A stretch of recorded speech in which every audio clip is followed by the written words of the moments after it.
जय जय राधा रमण हरि बोल। जय जय राधा रमण हरि बोल। जय जय राधा रमण हरि बोल। जय जय राधा रमण हरि बोल। जय जय राधा रमण हरि बोल। जय जय राधा रमण हरि बोल। हरि बोल हरि बोल हरि बोल हरि बोल। हरि बोल हरि बोल हरि बोल हरि बोल। जय जय राधा रमण हरि बोल। जय जय राधा रमण हरि बोल। जय जय राधा रमण हरि बोल। जय जय राधा रमण हरि बोल। जय जय राधा रमण हरि बोल। जय जय राधा रमण हरि बोल।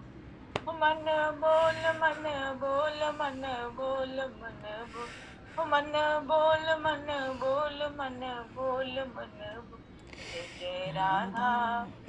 जय जय राधा रमण हरि बोल। जय जय राधा रमण हरि बोल। जय जय राधा रमण हरि बोल। जय जय राधा रमण हरि बोल। जय जय राधा रमण हरि बोल। जय जय राधा रमण हरि बोल। कृष्णा बोल कृष्णा बोल कृष्णा बोल कृष्णा बोल। कृष्णा बोल कृष्णा बोल कृष्णा बोल कृष्णा बोल। जय जय राधा। जय जय राधा रमण हरि बोल। जय जय राधा रमण हरि बोल। जय जय राधा रमण हरि बोल। जय जय राधा रमण हरि बोल। वृंदावन बिहारी लाल की जय। गुरु सरकार की जय। श्री वल्लभ लाल की जय। जय जय श्री राधे जय जय श्री राधे। हरे शरण।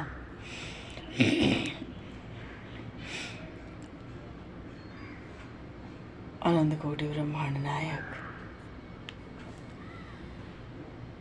सर्वेश्वर पूर्ण परात्पर ब्रह्म असंख्य कल्याण गुणगण लय भक्तवांक्षा कल्पतरु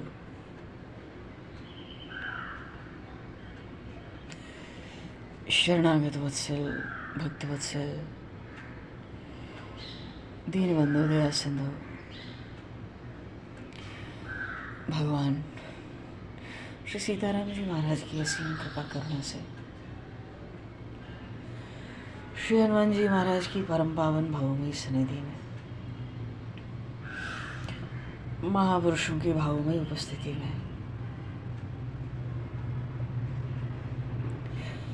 एवं आप सभी श्रद्धालु भक्त वैष्णवों की मंगल सनिधि में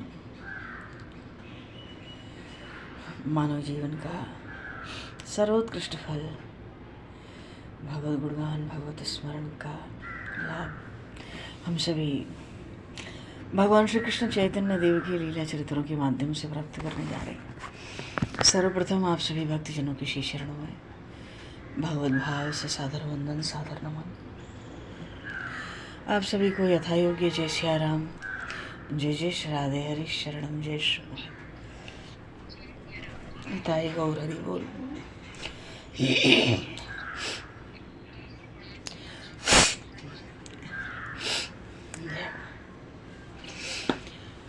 बरापीडम नटवर वपुः कर्णियो कर्णिकारं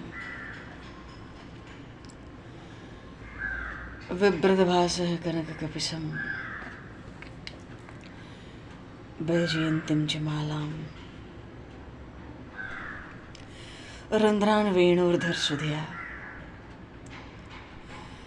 पूरयन् गोपवृन्दैः वृन्दारण्यं सवदरमणम्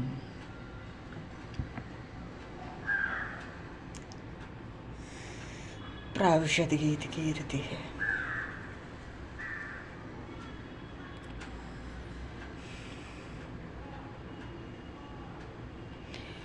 बोली श्री नंदनंदन श्याम सुंदर भगवान की जय।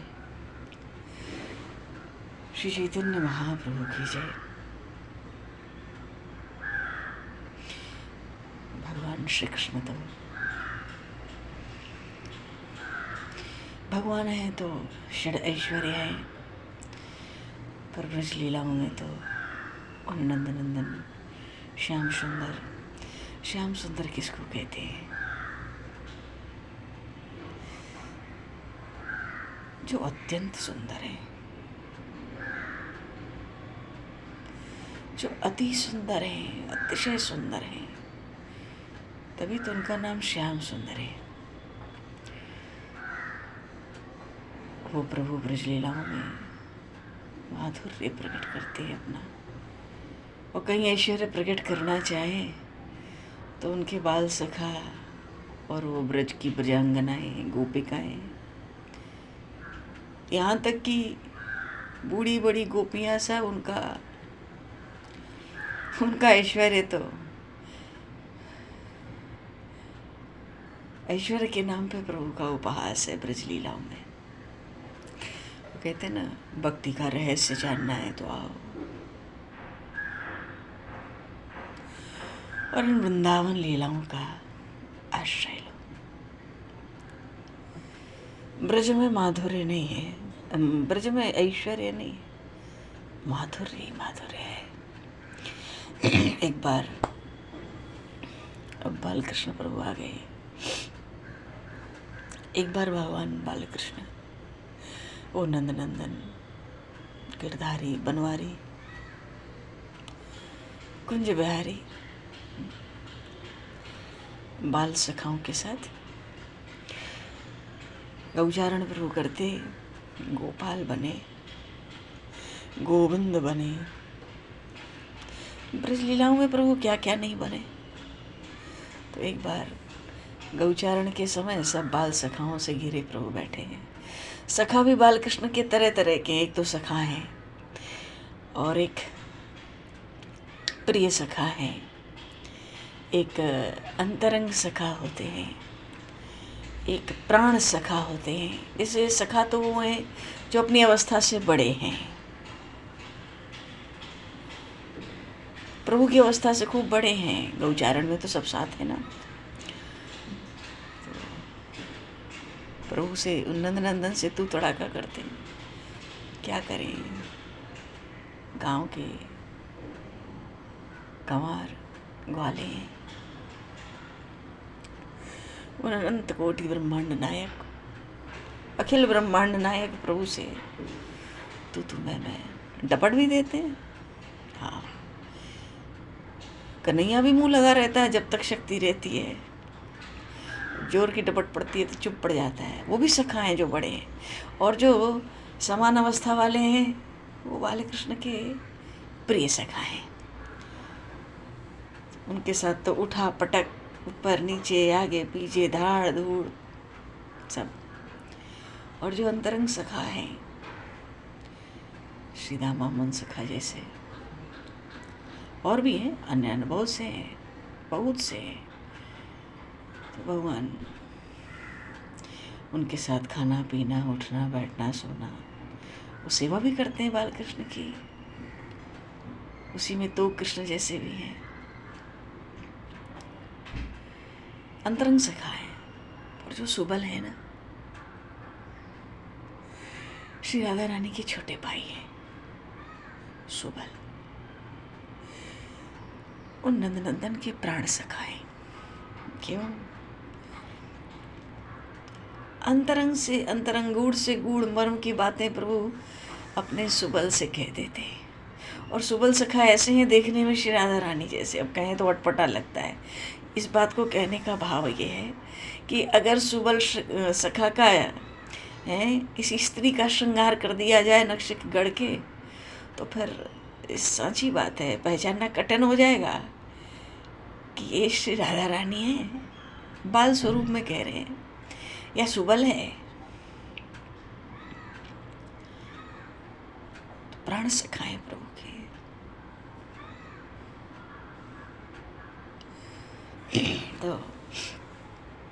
तो बात थी ऐश्वर्य की और माधुर्य की। तो सब ब्रजवासी बाल सखा मिलके प्रभु को घेर के बैठे हैं। गोचारण के समय थोड़ी फुर्सत है, खा पी के विश्राम का समय। प्रभु अचानक खड़े हो गए नंदनंदन, और खड़े होके आज सखाओं से कहते हैं, देखो तुम लोग तो जानते हो मैं भगवान हूँ। अरे मैंने गिरिराज धारण किया, तुम सबके सामने किया, छिप के थोड़े ही किया। सप्तकोशी गिरिराज को उठा लिया, तुम लोगों ने देखा ना। और मैंने अघासुर मारे, बकासुर मारे, 6 दिन में ही वो पूतना मार दी, देखा ना तुम लोगों ने। मैं भगवान हूँ। कैसे कैसे कर मैं कालिया को नद दिया, देखा ना तुमने। वो कालिया नाग, इसके 100 फण थे, उसके फण पे मैंने नृत्य किया। वो ब्रह्मा को कैसा बावला बना दिया मैंने। सब सखा एक दूसरे का मुंह देख रहे थे, कोई बोला नहीं कुछ। प्रभु बोलते जा रहे हैं। प्रभु कहते हैं, देखो मैं भगवान हूँ और आज मैं अपने सखाओं पे बड़ा प्रसन्न हूँ। तुम सबको जो जो इच्छा हो वरदान मांग लो, मैं तुम सब की इच्छा आज पूरी करना चाहता हूँ। तुम सब वरदान मांगो।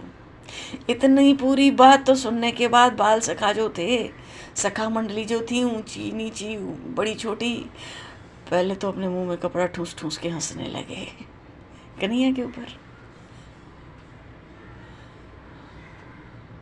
कन्हैया आज कहाँ खाए के आए गए हो, आज मैया ने आए कहाँ खवाए दियो। और फिर जब ठूस ठूस के नहीं हंस पाए तो मुंह खोल खोल के हो कर करके हा कन्हैया के ऊपर हाथ दिखा दिखा के हंस रहे को।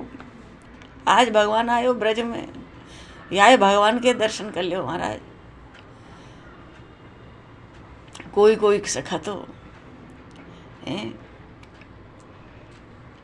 कन्हैया को धक्का मार दें और कह देख भाई, आज तो मैंने सृष्टि के भगवान को धक्का मार दियो।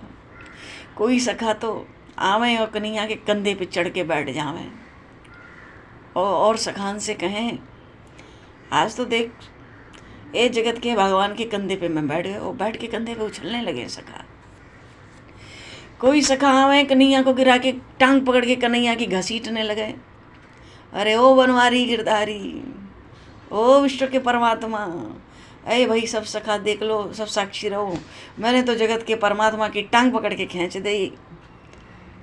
कछु ना कर सके ये, क्या करे। कोई कोई सखा हमें भगवान के श्रीमुख को, मुखार बिंदु को अपने दोनों हाथ में ले लें हथेली के अंदर, और सब सखान को दिखावें कि देखो भैया, ये ब्रह्मांड के राजा, ईश्वरों के ईश्वर, सर्वलोक महेश्वर, या कन्हैया के ये माखन चोर के दर्शन करो।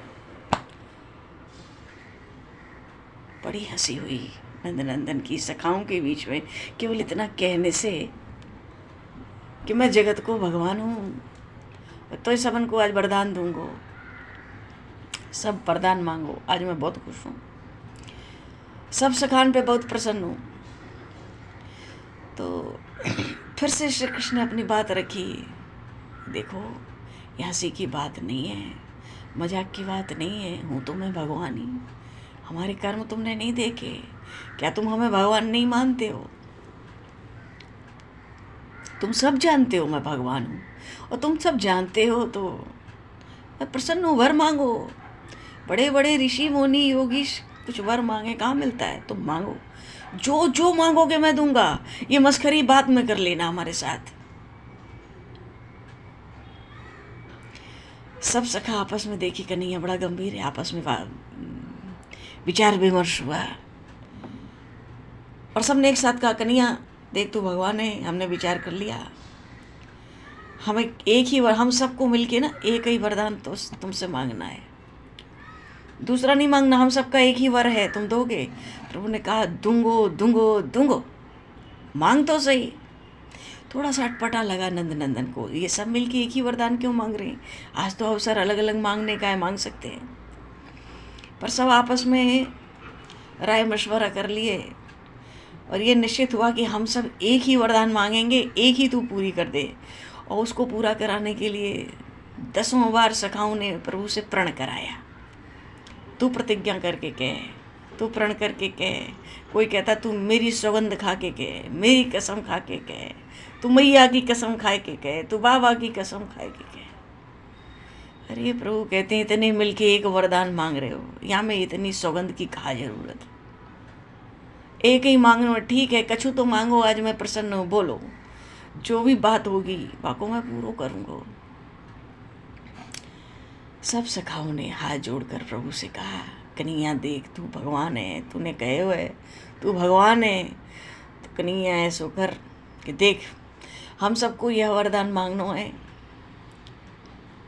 कि जब हमारी गैया बड़ी दूर दूर चरने चली जाएं तो उनको हाँकने के लिए अचानक तो उनको लिवा लाने के लिए अकेले दौड़ जाया करे। मार्ग में कंकड़ रहे, कांटे रहे, कटीली झाड़ियाँ रहे, या ते कन्हैया आज यही वरदान दे दे हम सबन को। यदि आज कछु तू देनो ही चाहे हम सबन को तो यही वरदान दे,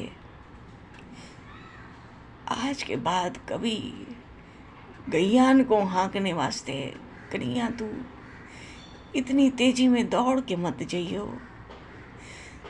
तेरे अत्यंत सुकुमार चरण घायल हो जावे, हम देख ना सकें, यही कृपा कर दे कन्हैया। आज प्रभु के दोनों नेत्रों से जल बरसने लगा। अब बताओ इन ब्रज लीलाओं में माधुर्य कहाँ, ऐश्वर्य कहाँ है? प्रभु कह भी दे रहे हैं बार बार कि मैं भगवान हूँ। हंसी होती है प्रभु के। एक बूढ़ी गोपी थी, बताओ, बूढ़ी सी गोपी थी, मतलब इतने सखा मिलके भगवान इतना गिड़गिड़ाए, आज मैं सब सृष्टि को भगवान और सब लीलाएं ब्रज की सुना दिए, देख मैं कैसे कैसे भगवान। ऊपर मांगा तो यही मांगा सबने मिलके, कोई कन्हैया को भगवान मानने को तैयार नहीं। हंसी होती है, कन्हैया को चपत लगती है, टांग खींची जाती है, उसका इतना भारी उपहास किया जाता है। तू भगवान बनने आया, जलधारी के जैसे ही ऐश्वर्य देखो कैसा माधुर्य बसा है ब्रज में। एक गोपी थी जमुना तट पर, थोड़ी बूढ़ी सी, ज्यादा उम्र की गोपी थी। नंदनंदन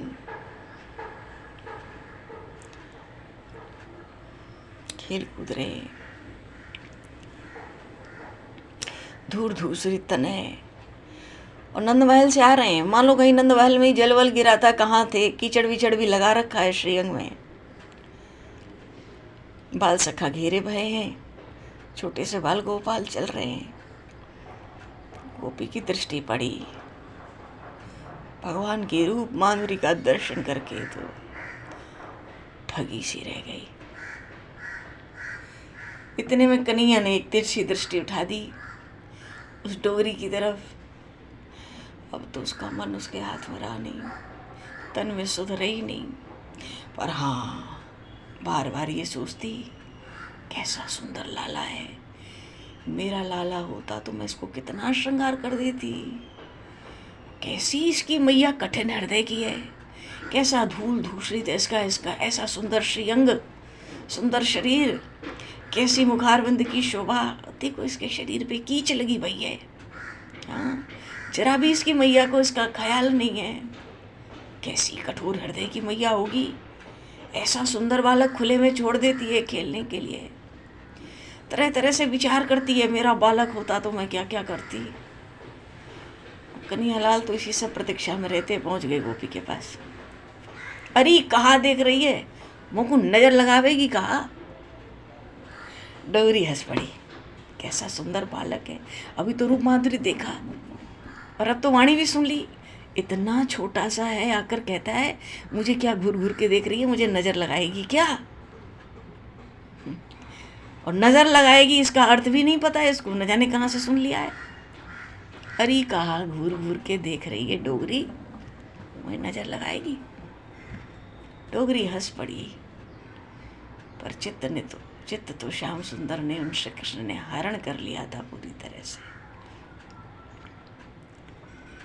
उसके आगे पीछे डोले। अब तो उसको ऐसा लोभ होगा कि कैसे भी मेरी गोद में आ जाता, मेरी पकड़ में आ जाता, मेरी हाथ में आ जाता, इसको पकड़ लेती, फिर मैं इसको छोड़ती नहीं जब तक इसकी मैया ना आती। ठाकुर जी तो सबके दिल की जान है। डोगरी के पास चले गए,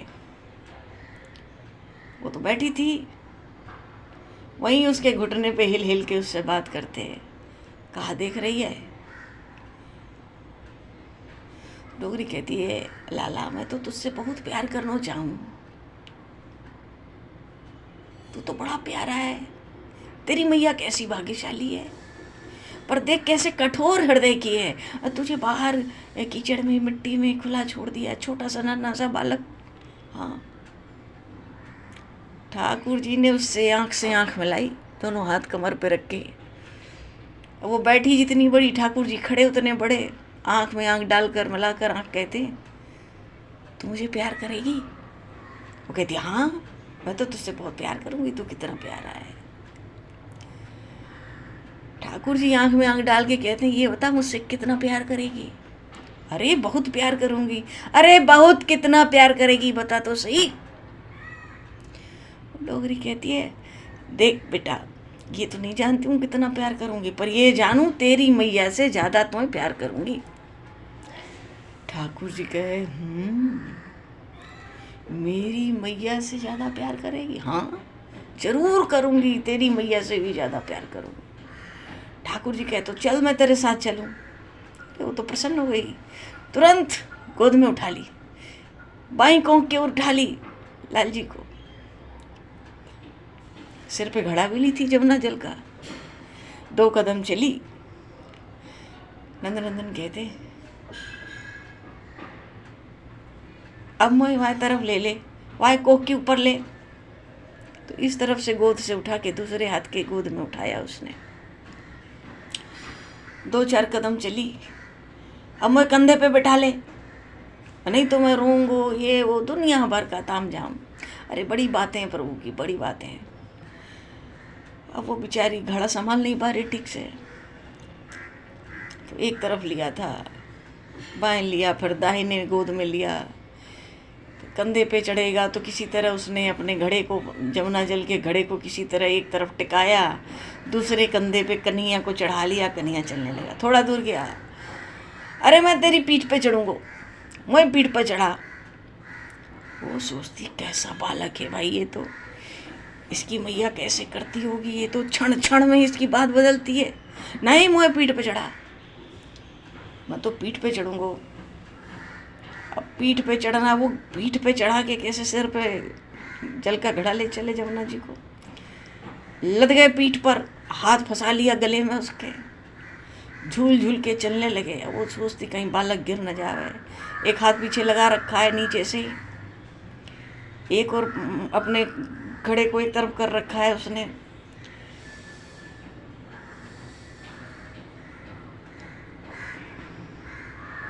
ठाकुर जी कहते, अब मुझे अपने सिर पे बिठा ले। अब कंधे पे बैठा ली, पीठ पे बैठा ली, सिर पे बैठा। अब चंचल इतने,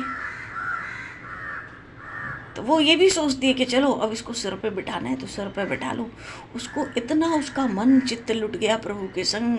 ऐसी वो ठगी सी ठगी, उसको सुध थोड़ा ही है, पर ये सोचती है बड़ा चंचल बालक है भाई, बालक तो बड़ा चंचल है। तो वो अपने जमुना जी के जल का जो घड़ा है उसको सोचती है हाथ में एक तरफ दबा लूँ, कमर और हाथ के बीच में, और इसको सिर पे थोड़ी देर बिठा लूँ, इसको आनंद आएगा। वो सिर पे बिठाने गई, कूद के ठाकुर जी भाग गए। बोले, तू कहाँ प्यार करेगी मुझसे, तू प्यार ना कर सके, मेरी मैया होती तो अब तक 2 चपत लगाई चुकी होती।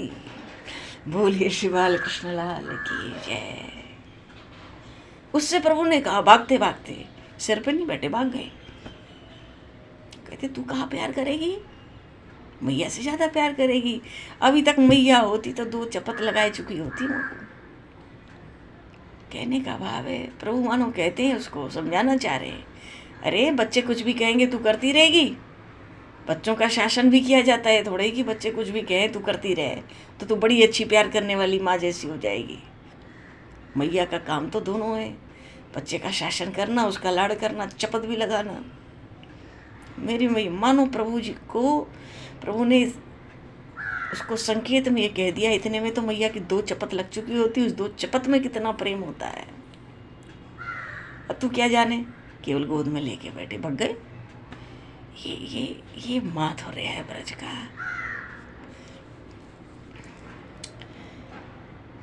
मैया रात को सुलाती है कन्हैयालाल को रोज। तो एक तरफ श्री कृष्ण, एक तरफ बलराम। बोले श्री दाऊ जी महाराज की जय। तो दाऊ जी तो थोड़े शांत है ना, पर रोज रात को कहानी सुनानी है बालकों को, इनको सुलाने के लिए मैया से कहानी सुनेंगे। तो मैया तरह तरह की कहानी सुनाती है। तो एक दिन मैया ने सुनाया, लाला, मैया का तो उद्देश्य है बालक जल्दी से जल्दी सो जाएं।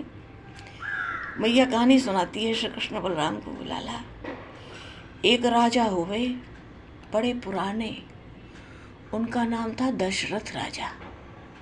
अच्छा मैया, फिर कहा हुए हो? बेटा, वह राजा के जो बड़े पुत्र थे ना, उनको नाम तो राम। अच्छो मैया, फिर कहा हुए हो? उनकी माता थी 3, जो छोटी माता थी ना, उन्होंने दशरथ पुत्र राम के लिए वनवास मांग लिया। अच्छा मैया, फिर वो राम जी बहुत सीधे साधे थे, वन को चले गए। अच्छा मैया, फिर? मैया को तो बालकों को सुलाना है। कथा वनवास की होती रही, बीच में प्रसंग आया, उनकी पत्नी का नाम श्री सीता था। अच्छा मैया, बहुत सुंदर नाम, फिर कहा हुए हो? बहुत सुंदर वन में मृगाए हो। तो राम जी वह मृग को लेने चले गए। अच्छा मैया, फिर? एक बहुत बड़ो सो राक्षस आयो, वह को नाम तो रावण। अच्छा मैया, फिर? जैसी मैया कथा सुनावे कहानी, वैसे ठाकुर जी दाऊ जी तो बीच में बहुत कम बोले, करें, पर कन्हैया तो पूरे कहानी में रोज प्रवेश कर जाते थे। फिर मैया, फिर? अरे लाला, कहा कहूँ, वह राक्षस रावण ने उनकी सीता जी को उठा लिया और ले गया। ओह, इतना सुनते ही तो वो नंद नंदन श्याम सुंदर यशोदा मैया की सैया से उछल के खड़े हो गए। सौमित्र, धनुष धनुष धनुष। उधर बलराम जी खड़े, आया भैया, आया आया। ओ, भगदड़ मच गई मैया के आंगन में। मैया सोची, कहा है गे वो आज कहानी में, कौन सो अभिनय चल पड़े हो रात को। अरे बालकन को सुलाने के लिए गहरी नींद आवे, या ते कहानी कहूँ, नित्य ही कहूँ। आज तो नींद वींद कहाँ गई, तूफान उठ गयो नंद भवन में। सौमित्र, धनुष धनुष धनुष। नंद नंदन की वाणी बदल गई, गंभीर वाणी। मैया तो पहले घबराई गई, कहा है क्यों, अब कहा करूं। और जब दाऊ जी भी उठ गए ना, पहले मैया तो कन्हैया को देखती रही, लेकिन जब दाऊ जी उठ गए सौमित्र सुनने के बाद, अरे श्री लक्ष्मण जी महाराज सुमित्रानंदन है, बड़ा प्रसिद्ध नाम है उनका सौमित्र। प्रभु बड़े लाड़ से वन में उनको कभी कभी सौमित्र बुलाते थे। आज दाऊ भी उठ गए, आयो भैया, आयो आयो। और चल रहे, दौड़ रहे, दोनों दौड़ रहे। एक धनुष लेने के लिए व्याकुल है, एक रावण को पकड़ने के लिए व्याकुल है। मैया सोचिए, अब इनको पकड़ूं नहीं तो रात तो जागरण निश्चित है आज मेरा। मैया दौड़ी, पहले कन्हैया को पकड़ना है। और आज दाऊ भी पूरा, अरे पूरी ऊर्जा में आ गए हैं, तो कहीं से नहीं लग रहा है सो रहे थे। दोनों के मैया ने कान पकड़े, कान पकड़ ली मैया अपने दोनों हाथ से। देखो परमात्मा का ऐश्वर्य क्या है ब्रज में, केवल माधुर्य ही माधुर्य है।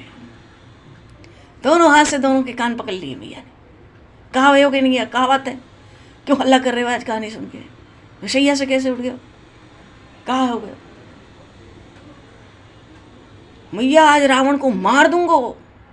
धनुष धनुष, अब हाथ में धनुष तो मिल नहीं रहा तुरंत, कहां से मिले? अरे तू राम बन गए हो।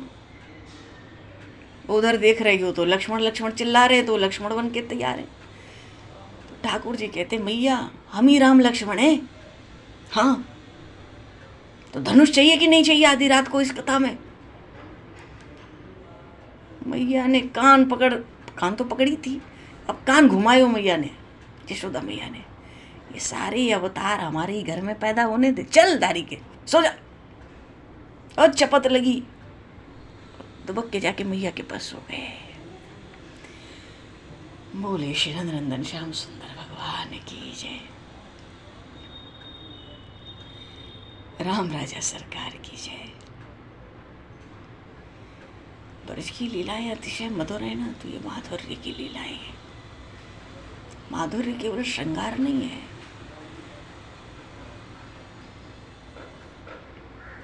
ये सब माधुर्य। कहाँ ऐश्वर्य है? ऐश्वर्य तो मिट्टी में मिला पड़ा है। कोई ऋषि मुनि योगी आगे भगवान की स्तुति कर जाए तो गोपियां भी ताने मारती थी प्रभु, बहुत बना चतुर्भुज नारायण, अब आ जा, तेरी खबर लेंगे जमुना तट पे ही हो जरा। हाँ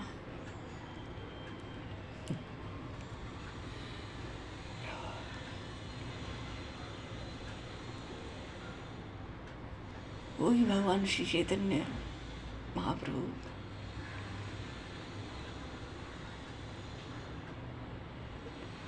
अब भगवान की श्रृंगार की लीलाओं में तो बड़ी भ्रांतियां हैं, क्या कहा जाए, व्यर्थ है।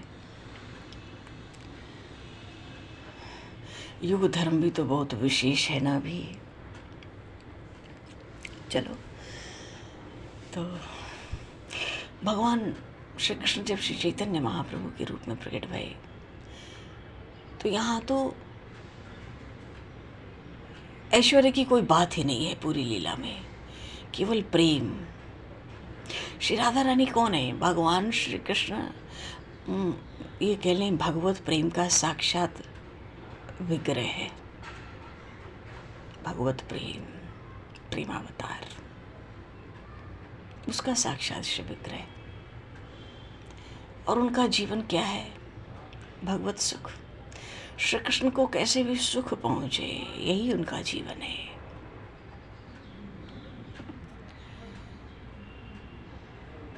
और उनके भीतर रोम रोम में, श्वास श्वास में, नस नस में केवल श्री कृष्ण ही ठसाठस भरे हुए हैं।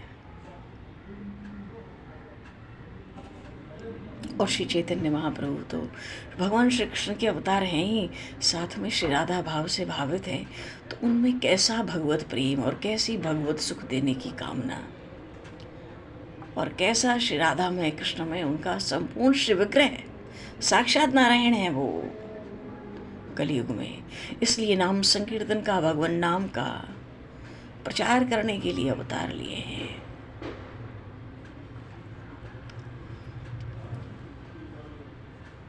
चैतन्य महाप्रभु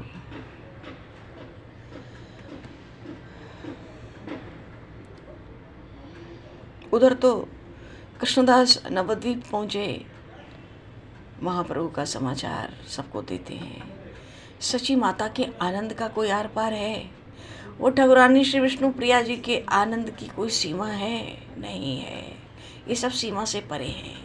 संपूर्ण नवद्वीप में आनंद हिलोरे मार रहा है, और सची माता के आंगन में तो इतना कीर्तन हो रहा है, इतना कीर्तन हो रहा है।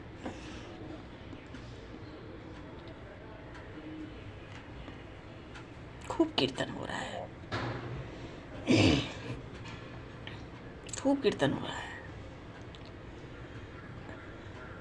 क्योंकि महाप्रभु ने कीर्तन भक्ति का ही तो प्रचार किया है। ऐसा सुंदर, हजारों लोग इकट्ठा हो गए सची माता के प्रांगण में कीर्तन के समय। जितने विरोधी थे वो सब प्रेमी तो बन ही चुके हैं महाप्रभु के पहले से ही। अब मालूम पड़ा नवद्वीप और नीलाचल में, नवद्वीप और जगन्नाथपुरी में कोई ज़्यादा अंतर तो, दूरी तो है नहीं। कितने भक्त तो शांतिपुर पहुंच गए अद्वैताचार्य जी के आश्रम पर, वहाँ कीर्तन रस आनंद, प्रेम आनंद उमड़ने लगा। अरे यही बहुत आनंद का विषय था कि महाप्रभु जगन्नाथपुरी आ गए, पास में आ गए। हम जब चाहें दर्शन कर लें, अपने महाप्रभु को ले आवें, किसी तरह दर्शन भी करने चलें। चर्चा भी होती थी आपस में कि महाप्रभु के दर्शनों के लिए चला जाए।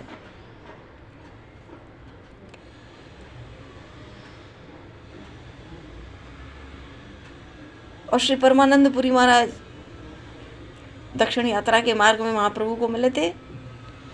गंगा स्नान की इच्छा से प्रभु से विदा लेकर नवद्वीप की ओर आए थे और प्रभु ने इनसे कहा था, आपसे पुरी में आकर एक साथ रहने की प्रार्थना की थी। आप आना, आप पुरी पहुँचो नवद्वीप होके, मैं सीधा पुरी पहुँचूँगा जगन्नाथपुरी, वहीं मुलाकात होगी, फिर वहीं आपके साथ कुछ समय सत्संग का आनंद लूँगा।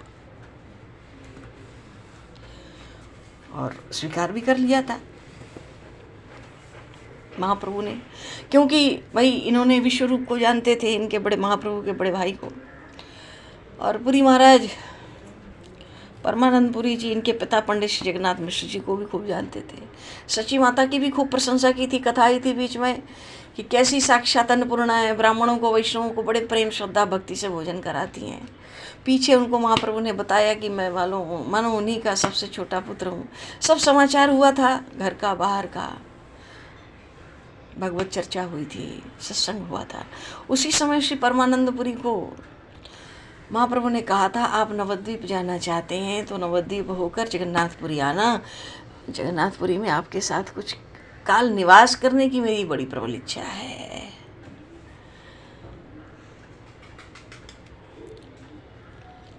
तो प्रभु से विदा हुए तो गंगा जी के किनारे किनारे नवद्वीप आए थे। वहाँ आकर इन्होंने शची माता को महाप्रभु का सब समाचार, सब बात सुना दी थी। फिर सन्यासी के मुख से अपने प्रभु, अपने पुत्र का समाचार सुन के माता को तो अत्यधिक आनंद तभी हो गया था, कुछ दिन पहले ही, क्योंकि पुरी महाराज कुछ दिन पहले ही आए। और पुरी महाराज का माता पहले भी आते थे इनके घर, तो माता शची ने तो खूब आदर सत्कार किया, खूब बढ़िया बढ़िया भिक्षा कराई, सुस्वादु वस्तुएं खवाई। और भक्तों ने आग्रह किया, महाप्रभु के इतने भक्त वहाँ, भक्तों ने आग्रह किया तो नवद्वीप में ही पुरी महाराज कुछ समय ठहर गए।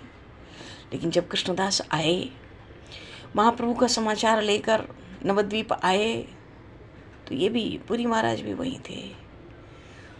और सेवक के मुख से प्रभु पुरी पधार रहे हैं ये समाचार पाके परमानंदपुरी को सच में वो तो परमानंद में निमग्न हो गए। जल्दी जल्दी उद्योग करने लगे, कितनी जल्दी प्रभु के पास पहुंच जाऊं। सोचते थे भीतर भीतर, और भक्तों के साथ चलने की प्रतीक्षा मुझे नहीं करनी चाहिए, मुझे तो जल्दी पहुंच जाना चाहिए पहले ही।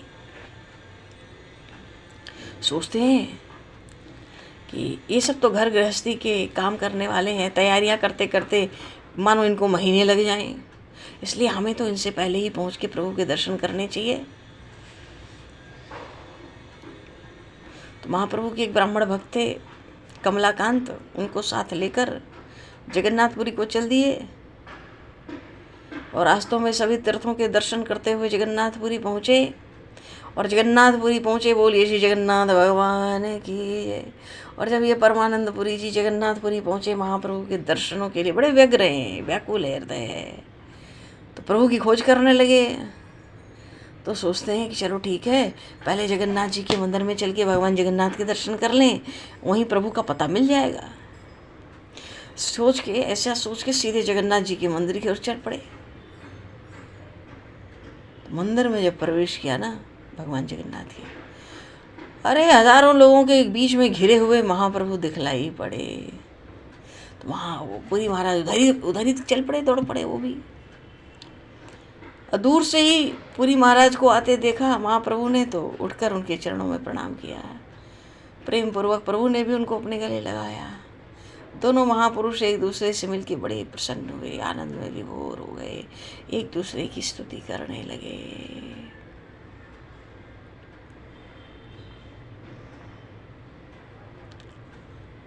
महाप्रभु तो कहते हैं, भगवान अब आपको यहीं जगन्नाथपुरी में रह के अपनी संगति से मुझे आनंदित करते रहना चाहिए। पुरी महाराज कहते हैं, प्रभु मेरा यहाँ आने का और प्रयोजन ही क्या है, हम तो यहाँ केवल आपकी संगति में लाभ उठाने के लिए ही आए हैं। पीछे तो सब एक दूसरे की परस्पर स्तुति कर रहे, महाप्रभु पुरी महाराज को लेकर जगन्नाथ मंदिर के भीतर दर्शनों के लिए ले गए। दर्शन किया, प्रदक्षिणा की, फिर अपने निवास स्थान पर आए। बोले श्री चैतन्य महाप्रभु की जय। चलो अब समय को दृष्टिगत करते हुए आज यहीं पर वाणी को विराम दिया जाए। बोली श्री चैतन्य महाप्रभु की जय। श्यावर रामचंद्र भगवान की जय। श्री राधेवर कृष्णचंद्र भगवान की जय।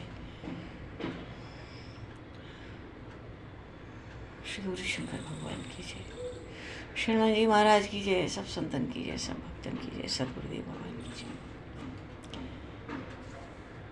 समय को दृष्टिगत करते हुए वाणी का विराम। वाक्य पुष्पांजलि प्रभु के श्री चरणों में सादर समर्पित। आप सभी को भी यथायोग्य जय श्री राम। जय जय श्री राधे। हरि शरणम। निताई गौर हरि बोल। जय राम। जय जय श्री राधे राधे। हरि शरणम। जय श्री राम। जय श्री राम। हरि शरणम। जय श्री राम। जय जय श्री राधे। हरि शरणम। जय